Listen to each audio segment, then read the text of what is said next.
such a lie. It's good. Hello guys, we're here in Grafton Street.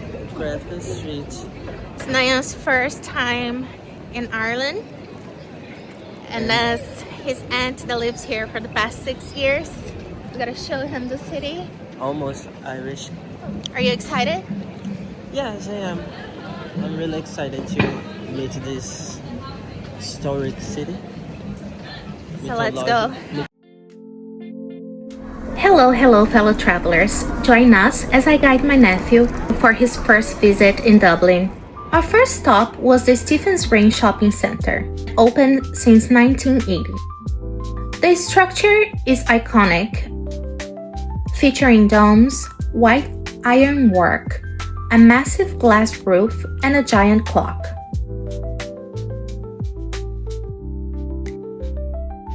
Here you will find service, shops, restaurants, and an art gallery on the top floor. If you ever need a bathroom around city center, this is where you can find most accessible and clean ones. They ask for a small contribution and you can pay in coins or tap your card. Recently, Dublin City Council approved a project for the demolition and modernization of the building. And up to now, social organizations have been able to stall the project, but the future of the building is uncertain. Personally, I hope it never changes because I love how original the building is. Just across the street is Stephen's Ring Park. The Fusiliers Arch at the entrance represents the bravery and sacrifice of Irish soldiers. The park also played an important role during the 1916 Easter Rising, as Irish rebels fought from inside these gates.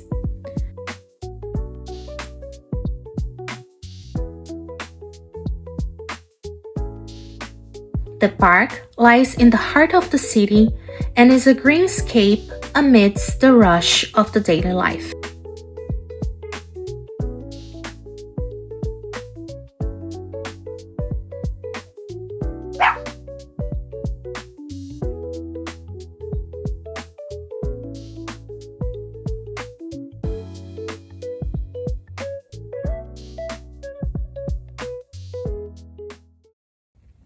Next, we walk to George Street Arcade.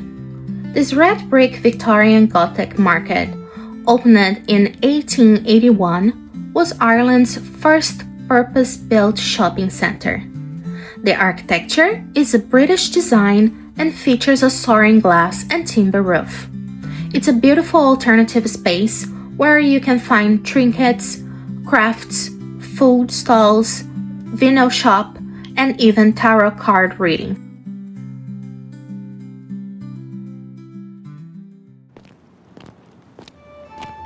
For our next stop, we went to the PantiBar area. These cobblestone streets date back to the 1600s and is one of Dublin's oldest neighborhoods. The PantiBar is famous for its lively pubs, traditional Irish music, and bustling nightlife.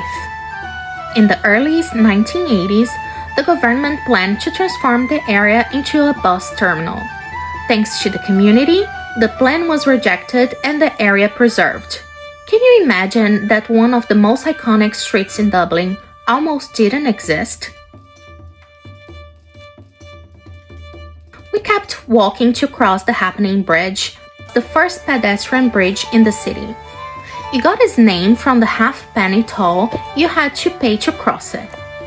Nowadays, there are 21 bridges along the Liffey River, and you can cross all of them for free.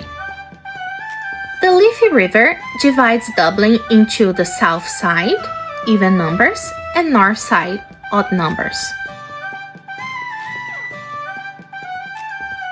We walked along Henry Street and finished our first day at the Spire on O'Connell Street.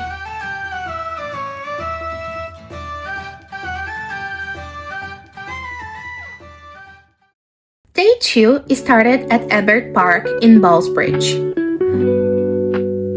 This is my favorite park, especially during cherry blossom season. In here, you will find open grass fields, for sports, tennis courts, kids' playgrounds, a coffee shop, and well-maintained courses for jogging. The River Dodder runs alongside the park and complements the calm atmosphere.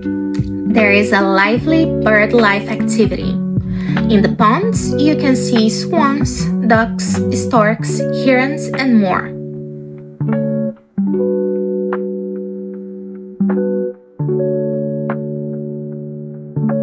On Sundays, the farmer market is a must for local food and fresh produce from Irish farmers. Now, the park looks like this, but during my favorite season, it looks more like that.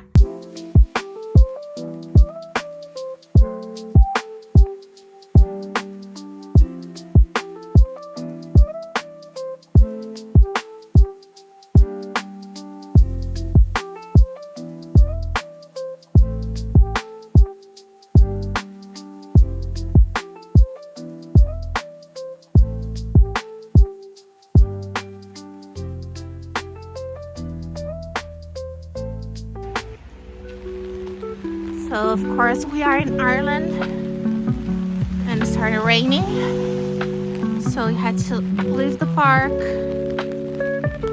Now we're gonna go to a coffee shop, try to escape the rain, get a hot chocolate or something, warm it up for the next stop.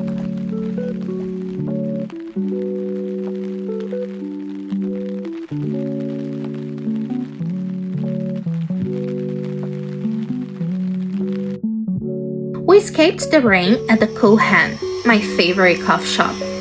I love that you can choose the coffee blend by country. Their cooperative focus on sustainable coffee production and environmental responsible farming techniques.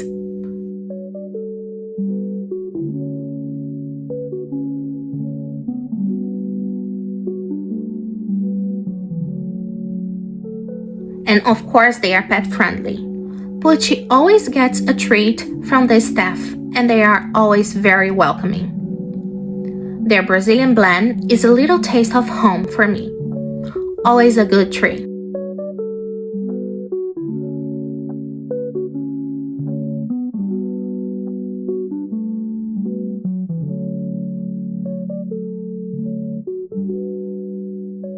After warming up, we walked along the Grand Canal. Dublin has two main canal systems, running on the south side, the Grand Canal, and the north side, the Royal Canal, both starting at the River Liffey in city center and ending at the River Shannon.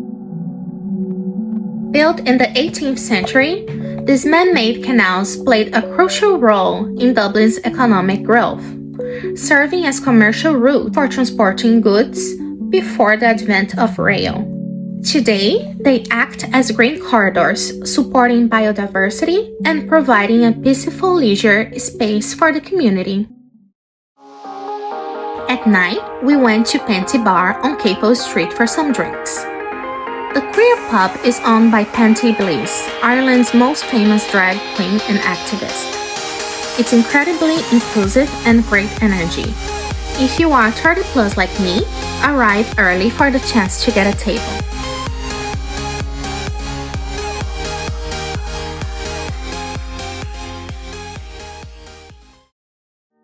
After the pub, we strolled back to the Temple Bar to see it with the lights on.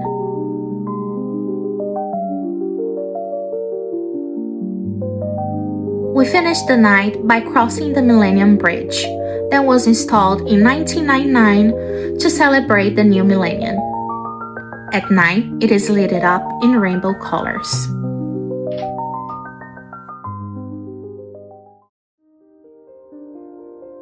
We started day 3 at the National Gallery of Ireland. The gallery is massive. It took us about 3 hours and a half to complete it. It is home to over 14,000 works of art that spans multiple centuries and styles. The collection features important names such as Jack B. Yeats, Vermeer, Rubens, Monet, and Caravaggio.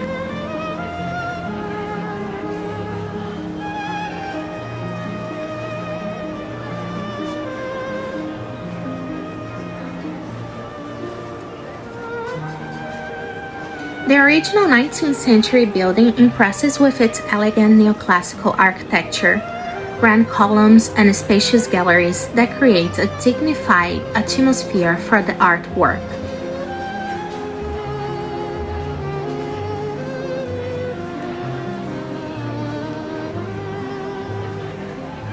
Best of all, the admission is free, making this world-class institution accessible to everyone.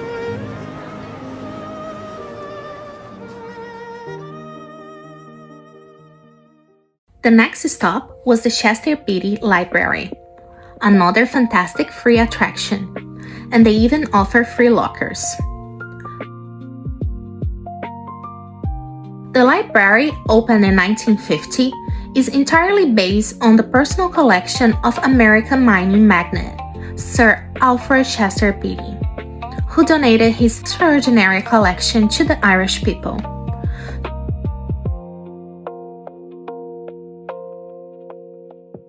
Today, it is regarded as a world-class museum, renowned for its rare and exquisite manuscripts from Islamic, East Asian, and Christian traditions.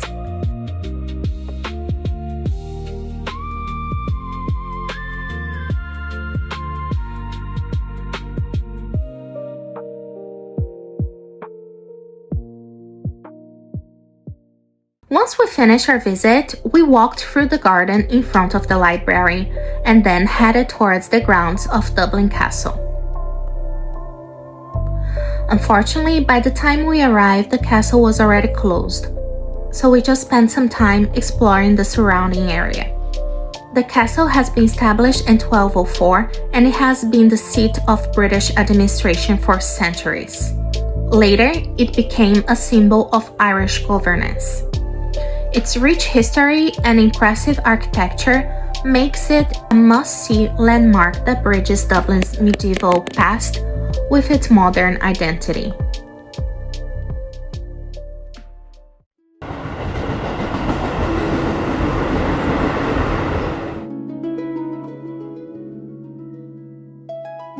For our last day, we started early at Trinity College, Ireland's oldest university, to visit the Books of Kells experience.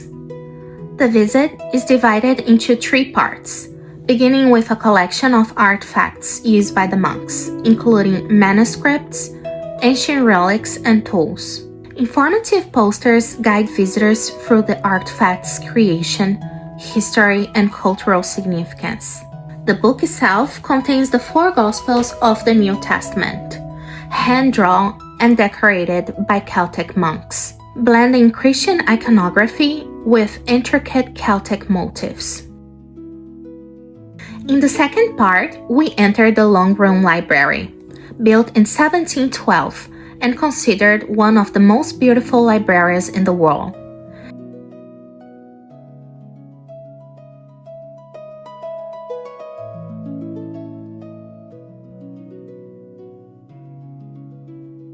It houses about 200,000 books, including important artifacts such as the Declaration of Independence and the iconic Brian Boru harp, a national symbol of Ireland. Hanging from the high ceiling, the Gaia sculpture creates a mesmerizing floating effect and completes the magical look. The third and final part of the experience is housed in a separated head pavilion. The digital gallery, opened in 2018, is an innovative space that brings the past into the present through cutting-edge technology, featuring immersive digital visuals and projections that vividly brings history and philosophy to life. My favorite highlight was the Hall of Talking Statues, where light projections animate historical philosophers, both men and women, engage in lively discussions about modern life through the lenses of their philosophies. It was truly amazing to see these figures come alive, blending ancient wisdom with contemporary issues through dynamic storytelling. Visiting the Book of Kells offers a rare glimpse into the spiritual and artistic life of early medieval Ireland, making it a must-see for anyone that's interested in history, art, or literature.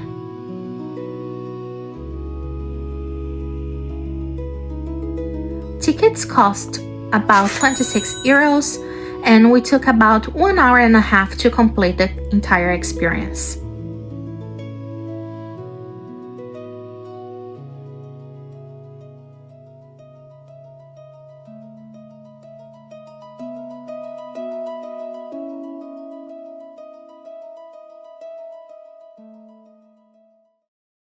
Our last stop is the Guinness Storehouse at St. James Gate. Standing since 1902, this building was constructed as a fermentation plant and has been redesigned and converted into a visitor center since the 2000s. On the first floor, there's an extensive gift shop with a variety of products. Before you start, you will receive a quick introduction to the building's history. From there, you can explore at your own pace in an easy-to-follow way up to the top. Each floor focuses on a different stage of the Guinness brewing process, using a captivating mix of lights, screens, and immersive recreations.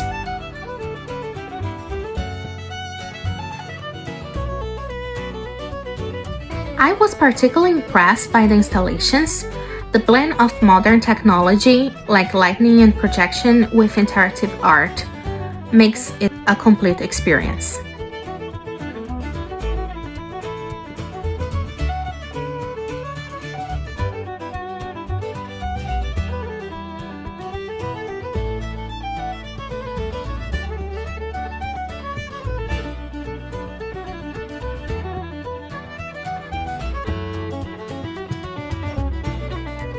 The experience includes a tasting session. We first collect a baby Guinness, and then we are moved to a secondary room, where we learn the proper techniques to drink a Guinness.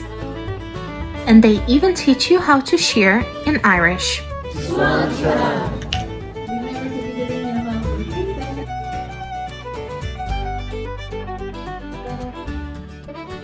After the tasting, we moved on to the wonderful world of Gilroy, featuring characters created by John Gilroy for Guinness between the 1930s and 1960s.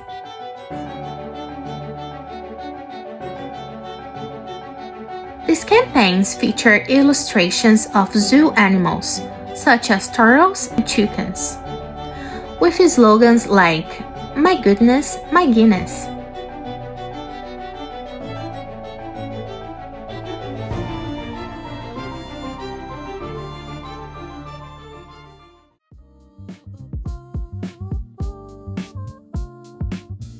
We ended our visit at the iconic Gravity Bar.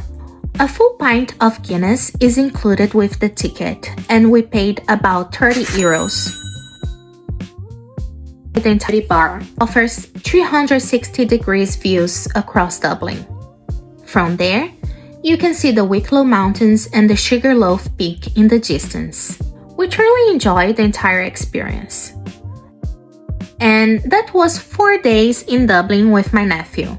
Hope you enjoyed and somehow this video helped you to plan your own visit. My nephew returned home with a promise to come back for summer. Keep following for part 2 when I will show him more of the outdoorsy part of Dublin.